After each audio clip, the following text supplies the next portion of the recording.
the CARICOM Secretariat. The plan involves the removal of trade barriers, production of special crops of economic importance to the region, insurance and financing solutions, the development of agro-industries, the digitization of agriculture, adaptation to climate change, and improving air and sea transportation and logistics. Today, in our webinar, our second webinar, we will go over what does the 25 by 2025 mean to every CARICOM citizen. We will have 1 hour today to discuss with our panelists, Mr. Terry Bascom. He's the Permanent Secretary, the Ministry of Agriculture and Food Security to Barbados. We would have also Mr. Miguel Fleming, Permanent Secretary of the Ministry of Agriculture, Fisheries and Marine Resources, St. Kitts and Nevis, and Dr. Henry Canton, the Executive Director of Silkgrass Farms in Belize. Each panelist will be asked a question to which their responses should be limited to 3 minutes. For the remainder of the allocated time, the moderator, myself, would encourage conversation with all panelists. In addition, questions from the public will be put forward to the panel. We would ask that all questions be inserted in the chat, and we would like for everyone to please keep their mics muted during this time. Panelists are requested to identify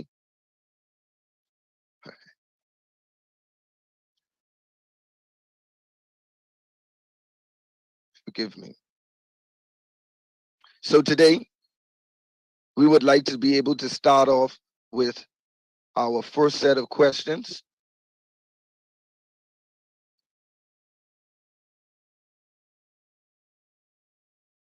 Our first questions will be dedicated towards Mr. Terry Bascom, the Permanent Secretary of the Ministry of Agriculture and Food Security in Barbados. Mr. Bascom, please do forgive me, right? You know, they say when things tend to go awry, they tend to go awry right at the correct time.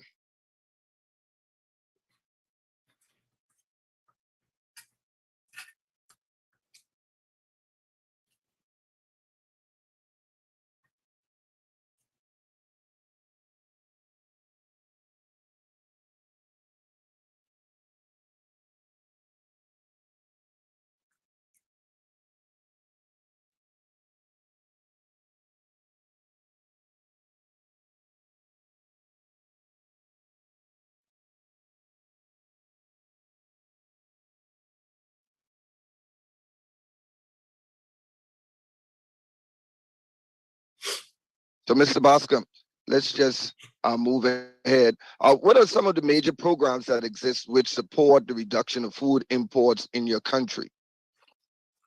Well, first, Jared, let me just say thanks for the opportunity to participate in this webinar. We consider it to be a very timely discussion. 3 minutes is rather short, but I will try as much as I can to at least generalize with respect to those programs. So we have a multiplicity of programs, all of which are based on the specific inputs that go into the production of food. I would want, though, to start with one of the main programs that we initiated recently called the Accelerated Growth Enhancement Program, or the AGE program. And this has specifically targeted ramping up the production of certain crops that have been identified as crops that we would want to increase the production of in order to achieve the reduction in the agri-component of the food bill and to move towards a position of at least achieving some level of food security. A significant deliverable in this AGE program, besides bringing unused lands back into production, involves the establishment of a germplasm bank, where we hope to use that facility in order to ramp up the production of certain products that we've identified, to be able to develop and ramp up clean planting material that we would be able to disseminate to our farmers. Of course, we had what we call our flagship program, the FEED program. That's the acronym, the Farmers Empowerment and Enfranchisement Drive program, which started even before we had the emphasis on the 25 by 25. That started back in 2018. And therefore, the emphasis on the 25 by 25, which has its genesis in the COVID-19 pandemic, the repercussions of that only serve to reinforce the importance of advancing that program. But we have several others. We have land lease programs where we offer land to farmers under very favorable terms. We have community agriculture programs where we're bringing agricultural activity into the communities so that persons can produce more at the subsistence level. And that also adds to social cohesion, which is very important also. There are other things such as we have a massive water augmentation program. Barbados is considered to be among the 10 most water scarce countries in the world. And while we do know that with technologies, we can at least use less soil. We know that water remains very important. That program has so far cost the government in excess of $10 million. It is being undertaken in various phases. And essentially, the whole purpose of that is to establish reservoirs in different areas across the country and to resuscitate wells and to recharge the aquifers so that farmers can have access to that very important commodity we call water. But besides those things as well, we have other, you spoke early to the legislative framework. I find sometimes we ignore that. And as you know, farmers sometimes they're very, they're hesitant to engage in calls for advanced production if they don't have a level of comfort that after they have produced, that they can reap what they have produced and that they will find markets. And in that regard, we have had passed in our national parliament an act that addresses pre-deal larceny, which gives them some comfort that they can at least reap. We have also recently repealed a piece of legislation that dealt with the management and control of a natural spring in one of our major farming districts. That piece of legislation was grossly outdated, over 300 years old, 1713 piece of legislation. And we were able to repeal that, and we now have a new piece of legislation that will allow farmers to have an equitable access to the water that comes from that stream. We have other projects. Some of our projects also include relationships, or we call transboundary relationships with other Caribbean countries. As we know, there's a significant disparity in terms of the inputs for agriculture across the region. Some countries have more land than others, some have more water than others, and therefore we saw the wisdom in establishing those relationships. You will be familiar, for example, with the relationship we have with Guyana, but we also have relationship with Suriname, and then we have some also relationships also with countries outside of the region, like the African diaspora, which we've been tapping into very fervently recently, given the social and other similarities that exist between the region and the African countries. And we also have relationships with countries in Asia, like China. So those are just to mention a few. Of course, we've done other things like establish programs that establish storage facilities so that we can deal with post-harvest loss, and that will allow us then to have that gateway towards expanding our agro-processing facilities, etc. So there's a whole lot. I'll stop here probably because of the time constraints, and hopefully I can elaborate more as the discussion continues. But we have a plethora of activities that are ongoing in Barbados. Thank you very much. That was, and you know, you you in the spirit, because you answered my second question as well, right, with the first one, because I was going to ask, how is your country supporting increased production and investment in agriculture? But you were right on point. We'd like to forward that same question, the same line of questioning, over to Mr. Miguel Fleming, the Permanent Secretary of the Ministry of Agriculture, Fisheries, and Marine Resources of St. Kitts and Nevis. We'd like to know, one, what are some of the major programs that exist which support the reduction of food imports in St. Kitts and Nevis? And how is your country supporting increased production and investment in agriculture?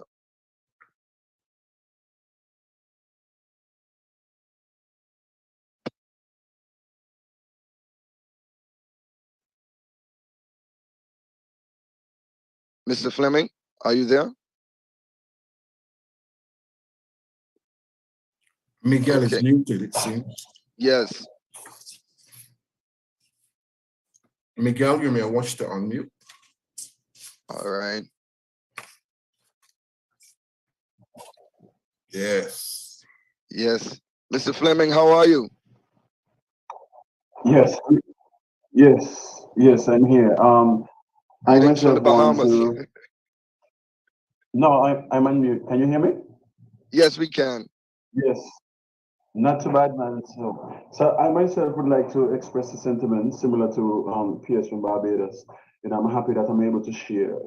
And I just want to say quickly, when we think about our food import bill, which as recent as 2022, it was 200 million, right?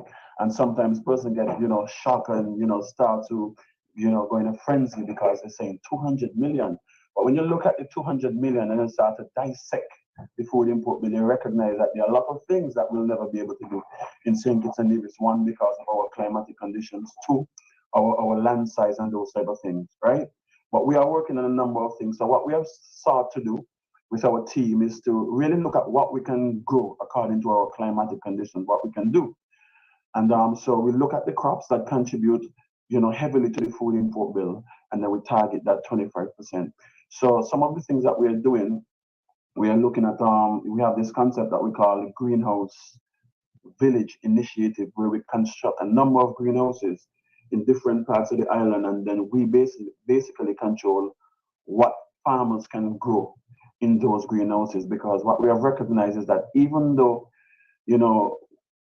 there's a need for a unified approach in order to target, the market and to supply these supermarkets and restaurants, hotels consistently, persons still try to deviate. So we believe that, heading in that direction is actually a good way to go by developing, greenhouse villages so we can do some protected agriculture.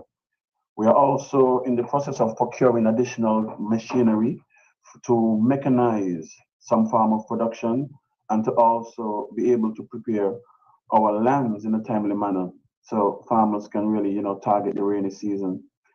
And we are also installing ice machines around the island of St. Kitts and Nevis so fishers can, have access, because our approach is not just crop and livestock production, but we also look at the fisheries sector as well. We are also in the process of expanding our storage capacity, because what we've recognized is that, some crops are ethylene sensitive and other crops might cause other produce to spoil because they might be sensitive to that ethylene. So we are expanding our storage capacity so we can be able to supply the supermarkets consistently. Because while we want to increase production, we must be able to have that capacity to store the produce. And we're also doing capacity building through training, so persons can learn how to produce under protected structures, right? So those are some of the things that we're doing. And feral control program, right? Monkeys and wild pigs, St. Kitts and Nevis has been suffering tremendously from not just monkeys and wild pigs, but also donkeys as well in Nevis. So what we are trying to do is to control these things in a humane manner, because you have those organizations out there that comes down on you if you try to to take different approaches. So that is something as well. I think we can produce well, but it's really hard and sad when farmers put in all that investment and time just to wait for monkey and pig and donkeys to come and damage the crops. And lastly, water security for food security. So that has been something that we are pushing, because like Barbados, St. Kitts and Nevis is suffering from drought, and we decide that we need to grab the bull by the horn, and put measures in place to ensure that we farmers can still produce. Because when it comes to competition for domestic and farm supply, domestic always triumphs. So we can't just sit around and wait for something to be done. So we're actually putting measures in place to ensure that farmers can access water. Thank you very much. I like that.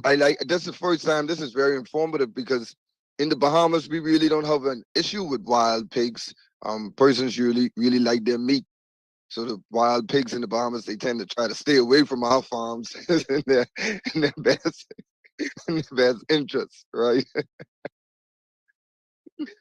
But moving along, in lieu of time, we want to ask Dr. Henry Canton, the executive director of Silk Grass Farms in Belize, a few questions. Dr. Henry Canton, are you there with us? I think so. Can you hear me? Oh, yes, sir, we can. How are you doing? Greetings from the Bahamas. Greetings from Belize. Thanks. Yes. What role do you see companies like yourself playing in contributing to the 25 by 25 initiative? And how would you encourage investors to pursue agriculture and food production businesses in the region? I'm from private sector, so I cannot speak like the other PSs. But what we do have in Belize is we have a strong private sector group that we unify to determine how best to create our own efficiencies and to take the policies from government and run with them. The way government Belize operates to a large extent is that it enables and facilitates the bigger growers in the industries that we have, and then focus more on the smaller growers that tend to be, that need help, both from a financial, from a germplasm, from whatever other aspects will enable them to produce efficiently and become contributors to the whole food system. We, the place that I am at, Silk Grass Farms, we are a huge operation. We're about 38,000 acres, of which we farm about 9,000 acres, and 24,000 acres is a wildlife preserve. And we've just completed a huge factory, about 170,000 square foot of factory, can basically process just about any fruit and vegetable into almost anything that we would like it to be. The concept here is that Belize is self-sufficient in a lot of the basic food products that we produce. And now the secret is to try, because our population is small, the secret now is to try and see how we can add value as best as possible to the products that we provide in order to not only reduce our import bill, which is needed because foreign goods still seem to compete or are sold a little bit more readily than the local products that we try to value add. So the concept now is to improve on our certifications like SQF and stuff like that, and make sure that we're food safe or practice our food safety techniques, and reduce as best as possible and compete with the import goods that we're having. For investors and stuff, the lot of the investments that are coming towards Belize, because again, Belize's whole agricultural process is directed towards a green economy or a blue economy, whether it's on the fisheries side or on the agricultural green side. We try to, we're attracting a lot of impact investors that coming to try to see how they can help us maintain the water, maintain the forest, and stuff like that, while doing the right things in regards to improving our efficiencies and that sort of stuff productivity. So our model is a lot different than what the small islands or even the islands, bigger islands, would be doing. And I suspect we're more aligned with like a Guyana and a Suriname. But basically, our agriculturally is separated between a smaller farmer-based type government, more controlled type agriculture, and a heavy private sector, larger type agricultural system.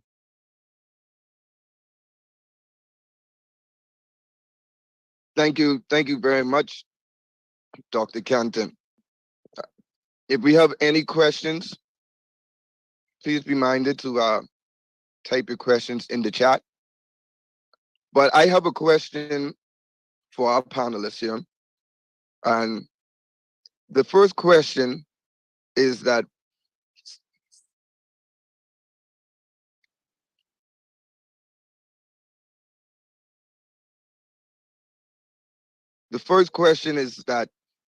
we have a task to be able to reduce our food import bill at 25% by 2025. But oftentimes when I hear this, there is not guided along with it information for farmers, for investors to know that if we target this field, this would reduce the import by 1%. If we were to get, self-sufficient in layers, right, being producers of table eggs, that would now bring us down another 2%, right? And I heard the permanent secretary from St. Kitts talk about the government having a structured policy and what they want to do with their greenhouses. How do you feel now about governments having a structured way for agriculture on the whole, maybe like through more contract farming or structured policy towards how we would be able to achieve 25 by 25? We would like to start first with our permanent secretary from Barbados, Mr. Terry Bascom. Well, thanks again. If to answer the question, I do think that there is some effort though to disseminate that information. Perhaps we need to be more consistent in the way we do it, and to, at the risk of reusing the word structured, maybe we need to have a more structured approach to doing it. I am aware that the CPSO, the Caribbean Private Sector Organization, would have done a substantial amount of work that fed into the special ministerial task force, and that they would have looked at quantifying the potential gains that specific countries could enjoy, and the region in general, if they targeted specific crops. So perhaps we need to share that information more. But what I can say, and I know this is a case of Barbados, and I assume it is also happening in other countries, where they are having these types of conversations at the country level with their farmers. Because again, as you know, you call farmers together, you say to them, I would like you to increase production of broccoli. The question is why? Why broccoli and not sweet potatoes? Maybe they prefer to do cassava. And therefore, it is that kind of data that can sometimes cause a farmer to move in a particular direction based on what the data is showing and what government wants. So yes, I do agree. We probably need to do a little bit more in terms of sharing the information, the information from based on quantitative assessments. But I do believe that some element of that is being done to inform some of the programs that are being done nationally. Thank you very much, Mr. Bascom. We'd like to be able to move forward that same question to Mr. Fleming. Mr. Fleming, yes, how do you feel about the structured approach in quantifying the product for our 25 by 25?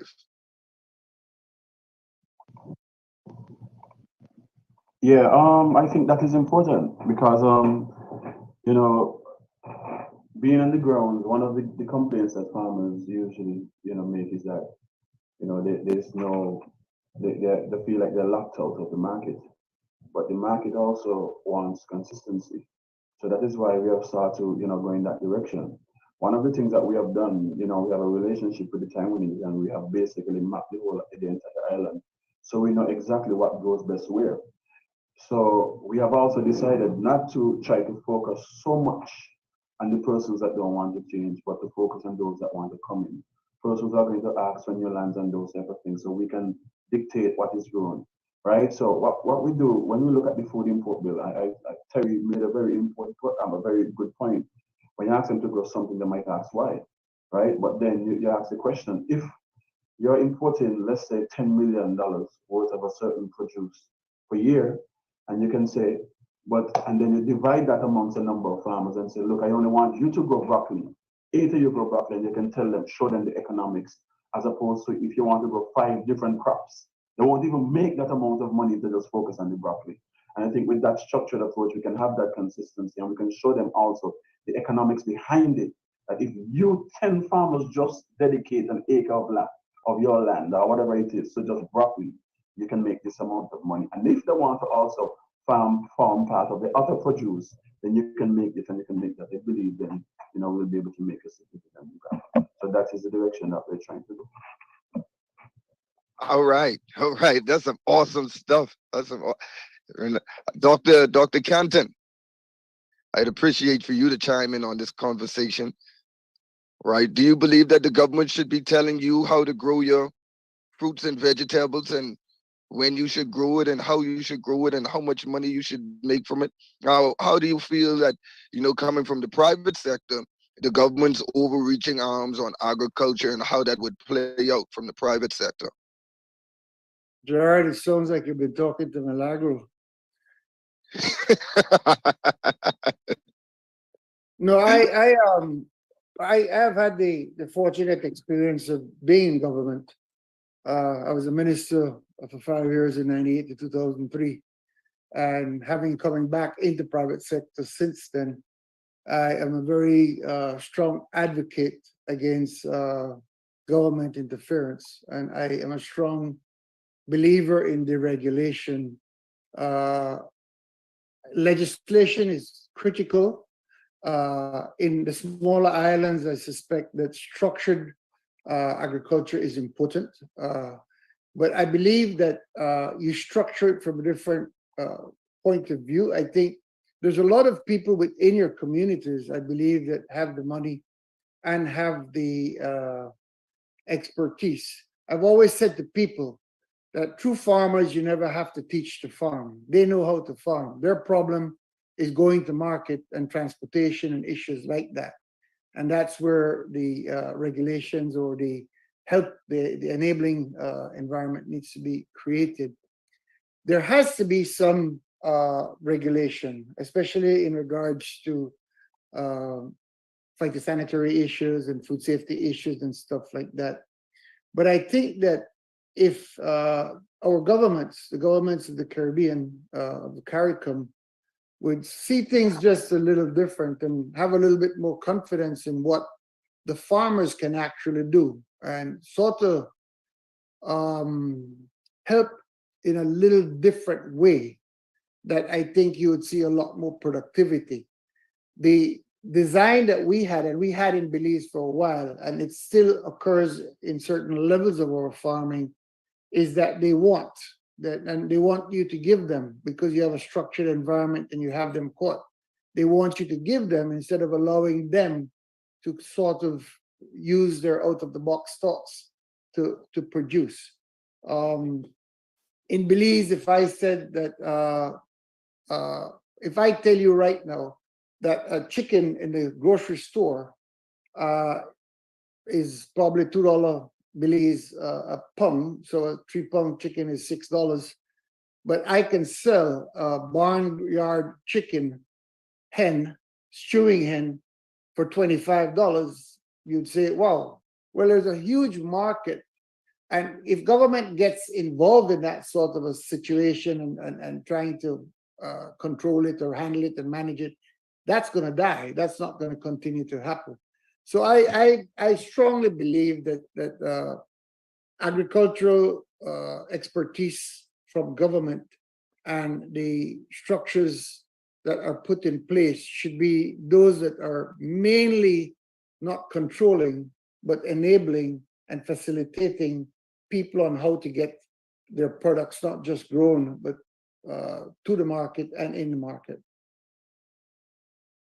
So that is a very great observation that I see there, and I would allow if you have any rebuttals from any of our PSs on any of the points that Dr. Canton has raised, right? I would really want to hear from you. But while I hear from you, I would like for us to also think about this, is that oftentimes when we talk about CARICOM and our initiative of 25 by 2025, it is often talked about from each member states in their own individual capacity. Yeah. I seldom hear it addressed as us CARICOM as a body of countries, whereas when St. Kitts talk, they talk about their limited land availability, but that land availability is only an issue for St. Kitts as an individual member, but not as a block, not as a voting block of CARICOM, right? So while we craft our messages, right, I would like if we could also keep that in mind, that, you know, that we're here for CARICOM and our individual contributions to CARICOM, representing our member states, but as a block, we must strengthen ourselves. You could go ahead. If I was to stick with the tradition and go first, I can't say that I disagree with anything that I've heard. I certainly agree with what Henry said, you know, in terms of government's role. And I think sometimes it's the narrative, and there's some words that perhaps need to be replaced in the conversations that we have. So we're still hearing words like control and dictate, and most of us would have moved away from those words by trying to become independent states at the political level.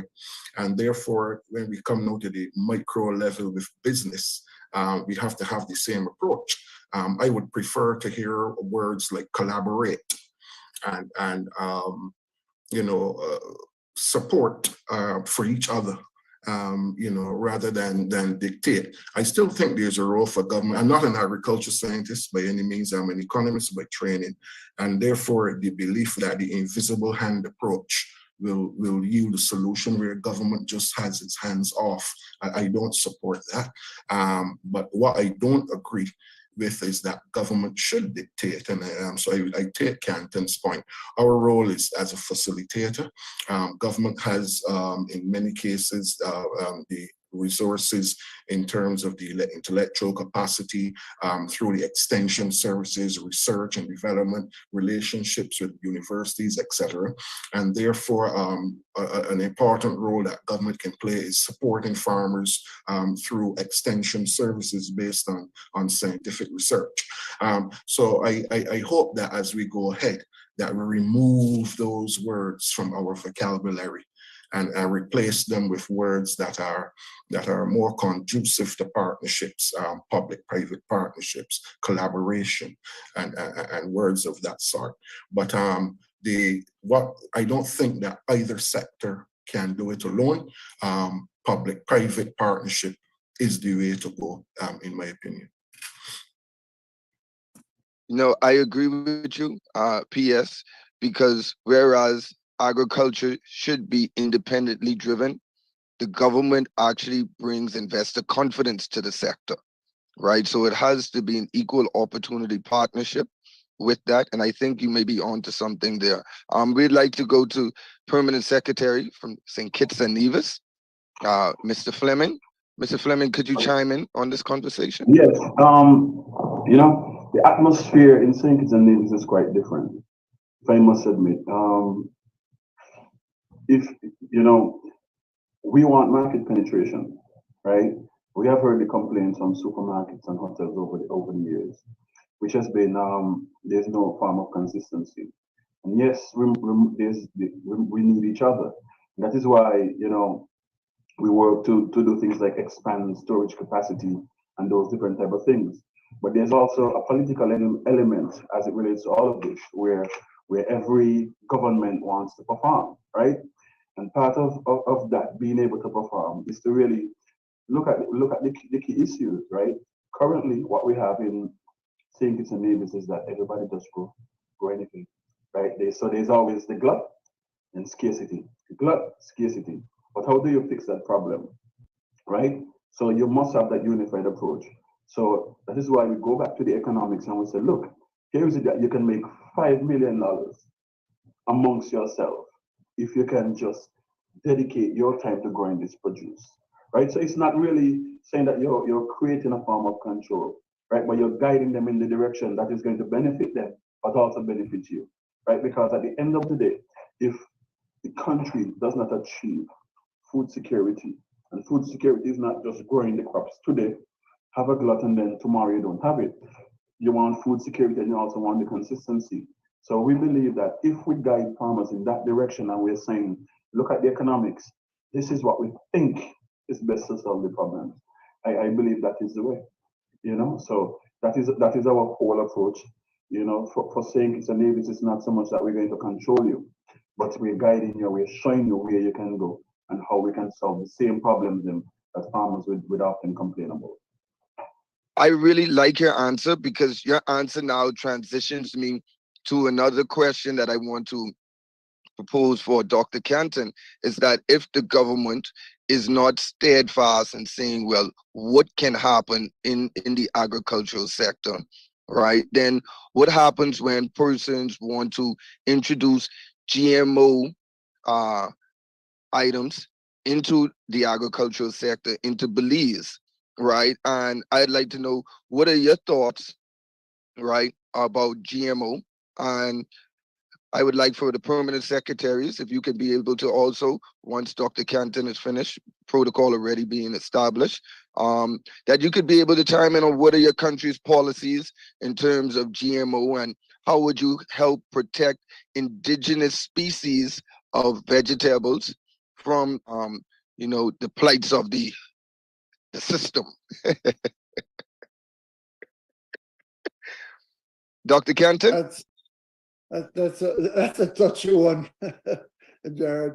No, in Belize, government has the ultimate control through regulations and through legislation on GMO.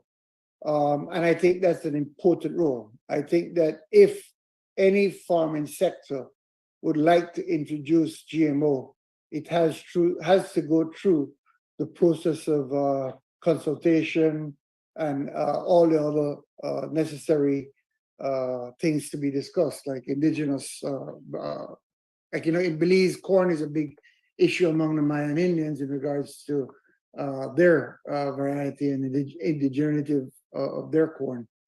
However, if you are going to grow certain crops that, like soybean, you have to start using science and other, not just emotions, in determining exactly how you're going to approach it. You have to approach it through government because government has the final say. But if you're going to grow if you're going to grow soy in a country like Belize, in certain areas, there can be put an argument that there should be a GMO component to it. But most of our other crops, most of our other agricultural entities that we are into, I don't exactly know where GMO will fit. I am big out of the citrus industry. Greening has come in, among other things. And I think that although we're now coming up with some tolerant, some people boast of resistant varieties, I think that the solution to citrus at that point in time will either be going back to the old pattern of where you select a plant that survives the disease and then use that genetic material and move forward, or the new scientific ways of putting a gene from spinach onto it and have some sort of control. But I also need to, from an animal perspective, I also need to let people understand. I'm a veterinarian, and I need to explain to people that there's a lot of GMOing that has been happening with all the chickens and all the pigs and stuff that we're doing, especially animals or crops that can be rotated in a very quick way. And even though we don't call it that, there is that is happening at this point in time. So my ultimate position on GMO is not a no, but not a yes, but a very controlled way of doing that. And I think that government has to have, because government's job and the politician's job is to protect the people, and that debate has to be had. But if we are going to meet our goals, we 25, we are going to have those debates and those discussions. If not, we'll be negligent. I just also want to clarify that I recognize that St. Kitts is an absolutely different environment. I've been to St. Kitts, similarly with Barbados and places like that. There are differences, and each of us, what I say will not apply to everybody, or what they say will not apply to everybody. But I do believe that Mr. Bascom, P.S. Bascom, in his conversation about the language we use and how we approach our farmers are a critical thing. I have noticed in Belize, where we have the Pesticide Control Board has legislation and has regulations. We have 4 or 5 other of them that drive around with government vehicles with blue license plates, and they tend to rule the roost, as opposed to when they approach farmers, the response is more, shit, what have I done wrong? More so as, oh, they're coming to help me. And that's, I think, one of the big problems that agriculture faces, because we have more science-based, more university-based, and more earthy-based type farmers or influencing on farmers today. Dr. Canton, we need a whole series just based off of you, because you said an entire mouthful there, right? One of the things that I took away from it is that when we talk about GMO, right, if you take your best sow and you take your best boar and you intentionally make them to breed a strong species, you are in fact doing genetic modification, right? You are altering, you are yourself altering the line of that species to get a stronger line, right?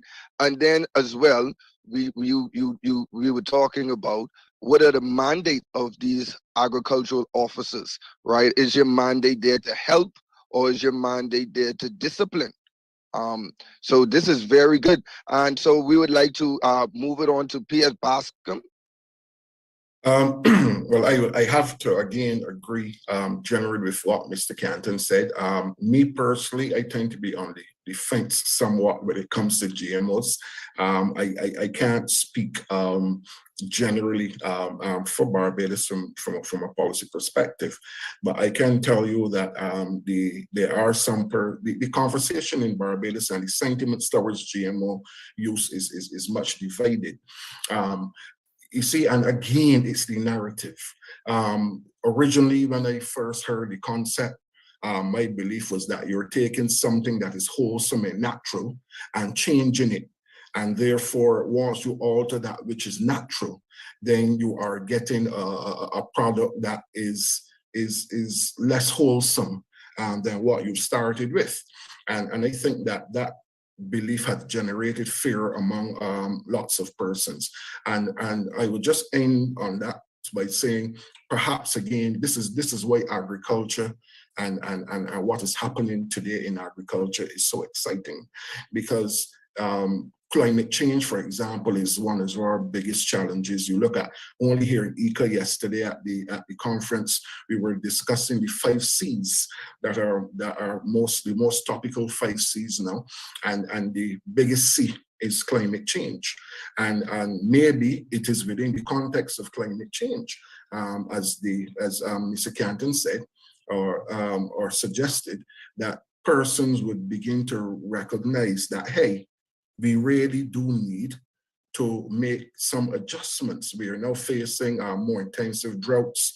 We're encountering different types of pests. Some are more, becoming more resistant than before, and therefore there is a need for the science to now be imparted so that we can get greater yields and so that we can get better quality animals through crossbreeding, etc.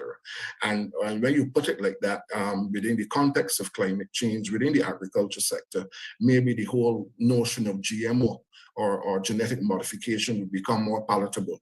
But yes, I must admit, when we hear the word genetic modification, we get scared, but not recognizing that within the context of contemporary agriculture, there is some need for aspects of GM if we are really going to achieve food security. Are we going to be fooling ourselves? Well, this is very interesting because one thing what I was studying in college was the entire organic versus GMO conversation.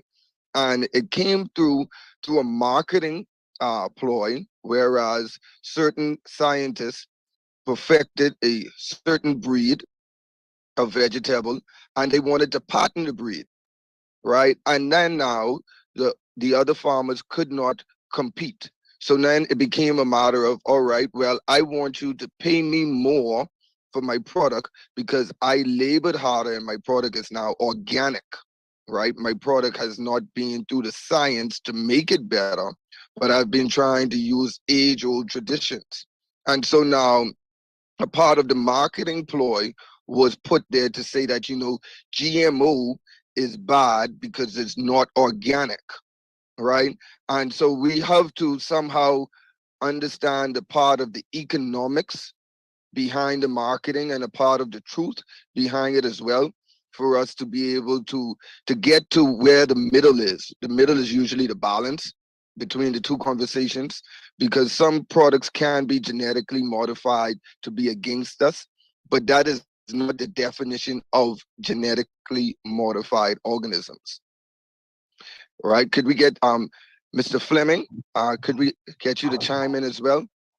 Yes. When it comes to GMO, I know persons have been concerned, they have been scared, and I think they can be right, because the question is always asked: what are the long-term effects of a genetically modified organism? But I think when it comes to GMO, though, I don't want us to miss what actually happens when we talk about GMO, right? It's not so much the traditional crossbreeding techniques. It is more what you do with the bacteria and viruses when you go in the lab and those type of things, right? But I'm not fully against it.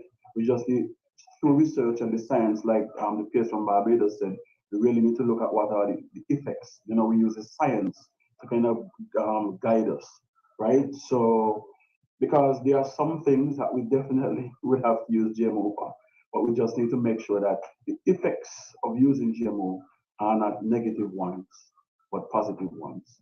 But definitely, it has some scare when people hear the word GMO, but I believe if we can educate the public, I believe that is important as well. But it's still more than just a traditional breeding and cross-breeding techniques, but how we engineer these microorganisms to get what we want done. Mr. Fleming, thank you so much for your brief answer, because I have exactly 3 minutes per person now to get in, right? How do women fit inside this 25 by 2025 inclusion, right? For CARICOM, where do you see, we want to start with Dr. Canton, where do you see, we got 3 minutes apiece, the inclusion of women?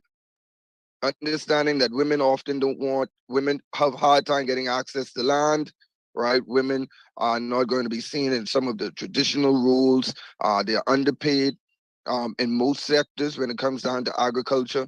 Where do you see the role of women now taking us to 25 by 2025? Well, Jared, that's an interesting question, because I'd like to give all my male colleagues notice that if they're not careful, they might not be the ones involved. We have about 225 employees at our company currently. And I would say, if not 50%, close to 50% of them are women out in the field. Stuff like pruning, stuff like planting seeds.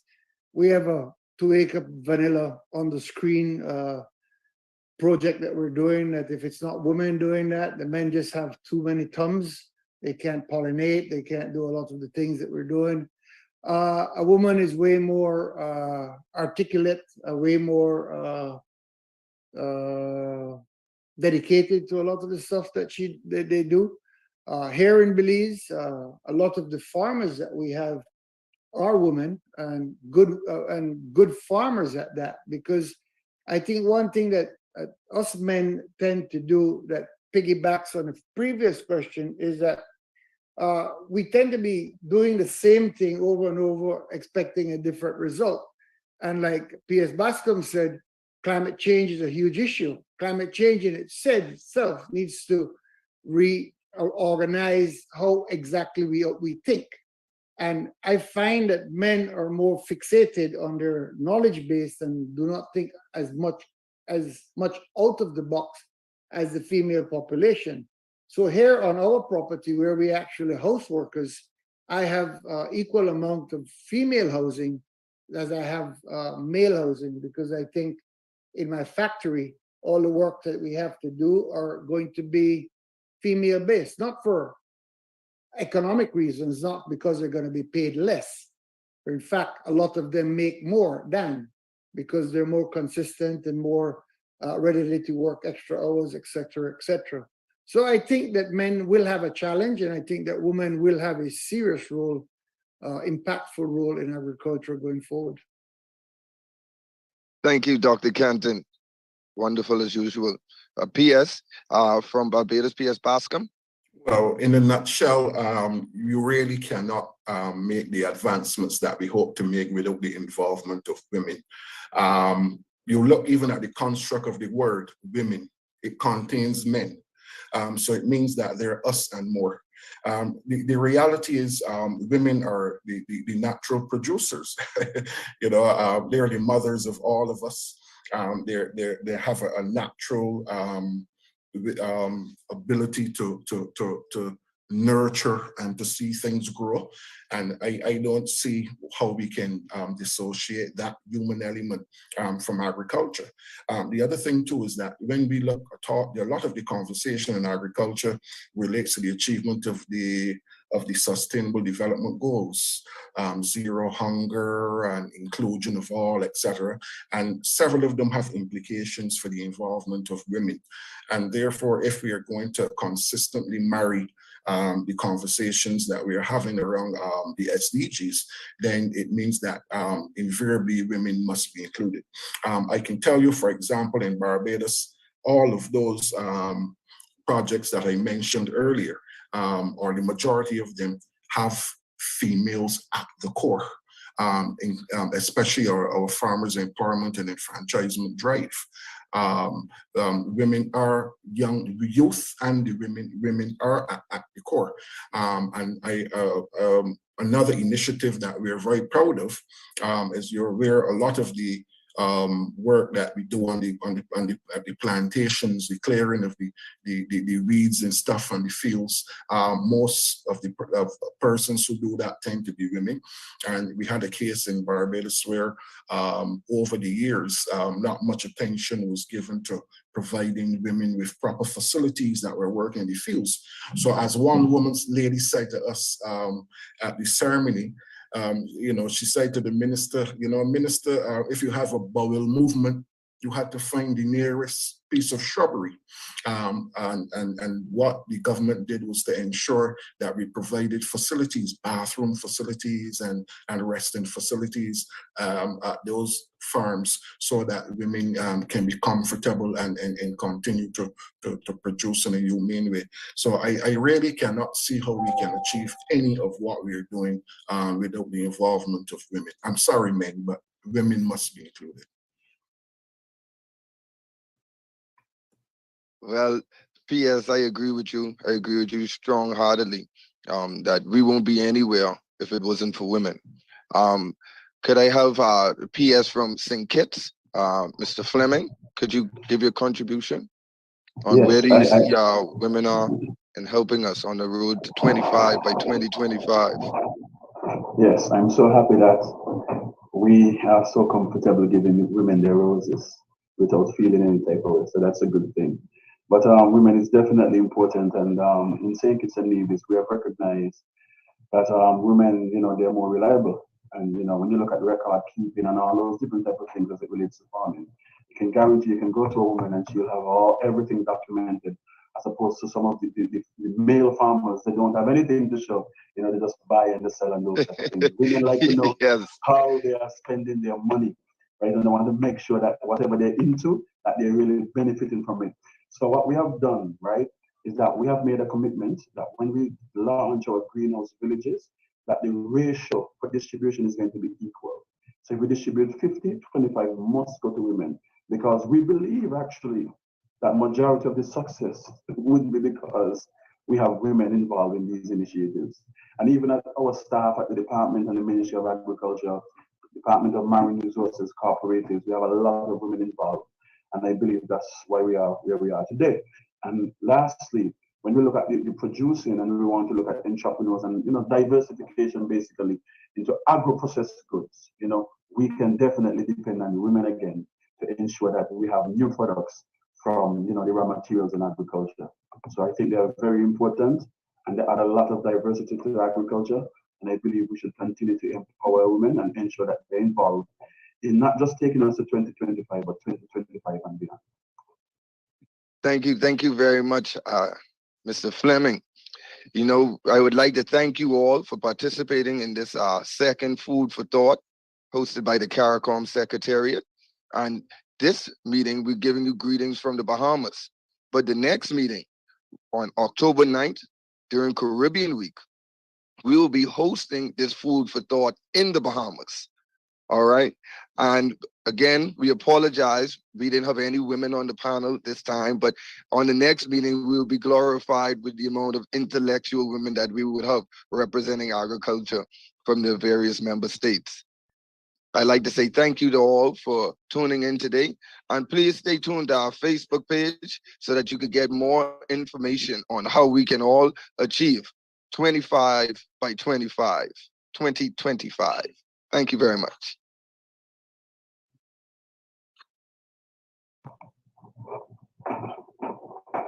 Thank you. Good. Thank you.